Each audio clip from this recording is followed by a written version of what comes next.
নজর রাখবো পরবর্তী সংবাদে। শ্রীঘরে রয়েছেন দিল্লির মুখ্যমন্ত্রী অরবিন্দ কেজরিওয়াল। তবে তাকে ইতিমধ্যেই যে খবর পাওয়া যাচ্ছে যে সুগার বাড়ায়, তার ইনসুলিন দেওয়া হচ্ছে তার চিকিৎসকদের পক্ষ থেকে, এবং এক্ষেত্রে রক্তের শর্করার পরিমাণ বেড়ে যাওয়ায় অল্প মাত্রায় দেওয়া হয়েছে ইনসুলিন, এবং এইমস এর চিকিৎসকদের পরামর্শে দিল্লির মুখ্যমন্ত্রীকে দেওয়া হলো ইনসুলিন। গোটা বিষয় সম্পর্কে সরাসরি চলে যাবো, আমাদের সাথে রয়েছে চিফ এক্সিকিউটিভ এডিটর নীল বণিক। কি বলছে শুনবো। নীল, ইতিমধ্যে যে খবর পাওয়া যাচ্ছে যে অরবিন্দ কেজরিওয়ালের সুগার বেড়েছে, যার কারণে তাকে ইনসুলিন দেওয়া হচ্ছে চিকিৎসকদের পক্ষ থেকে, কি আপডেট পাচ্ছ তুমি? দেখো, তার সুগারের শর্করার পরিমাণ অনেকটাই বেড়ে গিয়েছিল, মানে 200-র উপর যদি হয়ে যায় তাহলে সেই ক্ষেত্রে কিন্তু হালকা ইনসুলিন দিতে হয়। এইমস এর যে বিশেষজ্ঞ চিকিৎসকদের তত্ত্বাবধানে এবং তাদের পরামর্শেই কিন্তু দিল্লি তিহার জেল হাসপাতালের যারা চিকিৎসক তারা অবশেষে আজকে হালকা পরিমাণে কিন্তু ইনসুলিন দিয়েছে। গত দুদিন ধরেই এই অরবিন্দ কেজরিওয়ালের চিকিৎসা ঠিক মতো হচ্ছিল না বলে কিন্তু গোটা সে দিল্লি উত্তপ্ত হয়ে উঠেছিল। বিশেষ করে আপ কর্মী সমর্থকরা যেমন এই জন্য সরাসরি বিজেপিকে দায়ী করছিলেন, তেমনি বিষয়টি নিয়ে কিন্তু আদালতেরও দ্বারস্থ হয়েছিল আপের পক্ষ থেকে অভিযোগ করা হচ্ছিল যে অরবিন্দ কেজরিওয়ালের সুগার বাড়ছে এবং সুগার বাড়ার জন্য প্রথম দায়ী হচ্ছে তিহার জেল কর্তৃপক্ষ। বিজেপির নির্দেশে তিহার জেল কর্তৃপক্ষ তার ঠিক মতো চিকিৎসা করছেন না। তার বিশেষজ্ঞ যারা চিকিৎসক ছিলেন অরবিন্দ কেজরিওয়ালের, এতদিন যারা অরবিন্দ কেজরিওয়ালকে দেখতেন, তারা কেউই অরবিন্দ কেজরিওয়ালের সঙ্গে কথা বলতে পারছেন না, এমনকি ভিডিও কনফারেন্সের মাধ্যমেও তাদের কথা বলতে দেওয়া হচ্ছে না বলে কিন্তু জানিয়েছিল আপ নেতৃত্ব। বিষয়টি আপ নেতৃত্ব অভিযোগ করার পরে তারপর তারা কোর্টে এই বিষয়ে নালিশ জানায়, কিন্তু পাল্টা কোর্টে ওইটি জানিয়ে দেয় যে একজন মানুষের তার যে ডায়েট চার্ট জেল হাসপাতাল কর্তৃপক্ষ যে ডায়েট চার্ট তৈরি করে দিয়েছে, সেই ডায়েট চার্ট তৈরি করে যদি তিনি খাবার না খান তাহলে তার তো শরীর খারাপ হবেই। এবং ইডির আইনজীবীরা প্রকাশ্যেই বলেছিলেন যে একেবারেই আদালতের মধ্যে ম্যাজিস্ট্রেটের কাছে যেটা জানিয়েছিলেন যে তিনি বেশিরভাগ সময় আমের জন্য বায়না করছেন, তাকে আম দেওয়া হয়েছে কয়েকদিন, মিষ্টি সন্দেশ দেওয়া হয়েছে, এবং তিনি পুরি এবং আলুর দম অনেক বেশি করে খাচ্ছেন।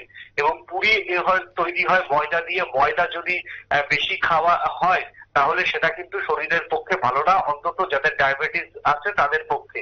এবং সেই সঙ্গে তিনি আলুর দম খাচ্ছেন। যাদের সুগার বা ডায়াবেটিস আছে তাদের কিন্তু চিকিৎসকরা বেশি করে আলু একটু কম খাওয়ার পরামর্শ দিয়ে থাকেন। সেই ক্ষেত্রে তিনি এগুলো মানছেন না, তিনি এগুলো বেশি খাচ্ছেন এবং আম বেশি করে খাচ্ছেন, মিষ্টি সন্দেশ বেশি করে খাচ্ছেন, এবং তাকে যে ডায়েট চার্টে খেতে দেওয়া হচ্ছে সেই সেটা তিনি জেলের ভিতরে খাচ্ছেন না, বরঞ্চ উল্টে বেশি করে খাচ্ছেন। এইটা কিন্তু আদালতে দাঁড়িয়ে ইডির যে আইনজীবীরা তারা কিন্তু প্রকাশ্যেই অভিযোগ করে আদালতের কাছে। এরপর আদালত বিষয়টি পর্যবেক্ষণ করার পরে দিল্লির যারা এইমস এর মেডিকেল বোর্ড রয়েছে সেই বোর্ডের তত্ত্বাবধানে যাতে তার চিকিৎসা হয় সেই নির্দেশ দেন। এরপরই জেল কর্তৃপক্ষ এইমস এর চিকিৎসকদের সঙ্গে যোগাযোগ করেন যারা ডায়াবেটিস স্পেশালিস্ট এবং একজন মেডিসিন স্পেশালিস্টকে নিয়ে আসা হয়। তারা সমস্ত অরবিন্দ কেজরিওয়ালের কেস হিস্ট্রি, মানে শারীরিক কেস হিস্ট্রি দেখেন, তারপর তাকে পরীক্ষা করে হালকা মাত্রায় ইনসুলিন দিতে বলা হয়েছে।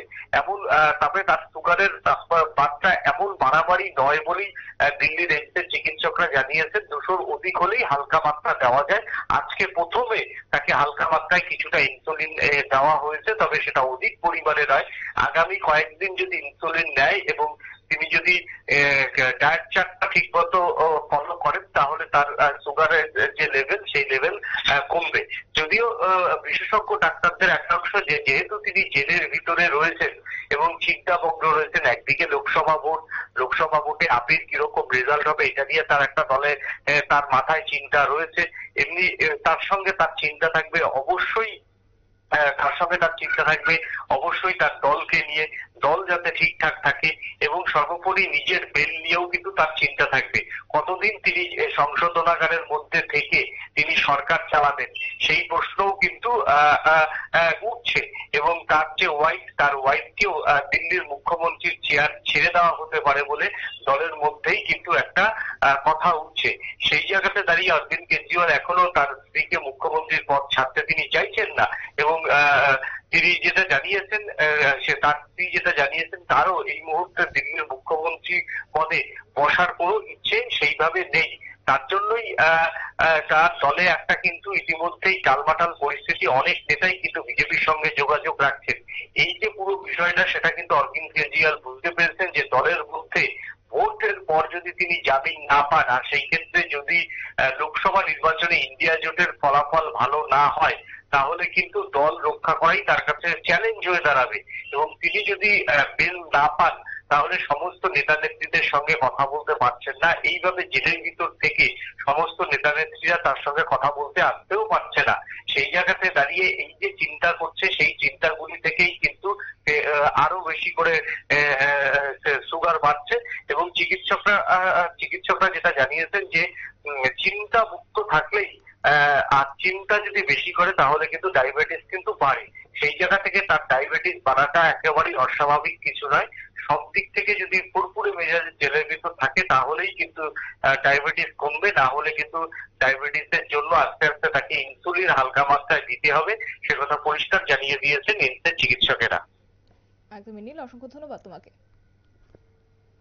বিস্তারিত তুলে ধরলো আমাদের এক্সিকিউটিভ এডিটর নীল বণিক। এবং এক্ষেত্রে বলা যায় দিল্লির মুখ্যমন্ত্রী অরবিন্দ কেজরিওয়াল একজন সুগারে রোগী, তবে তিহাড় জেলে তার রক্তের শর্করার মাত্রা প্রায় পৌঁছে গেছে 320-তে, যার কারণে শেষমেশ তাকে ইনসুলিন দেওয়া হয়েছে চিকিৎসকদের পক্ষ থেকে, এমনটাই জানিয়েছে আম আদমি পার্টির তরফ থেকে।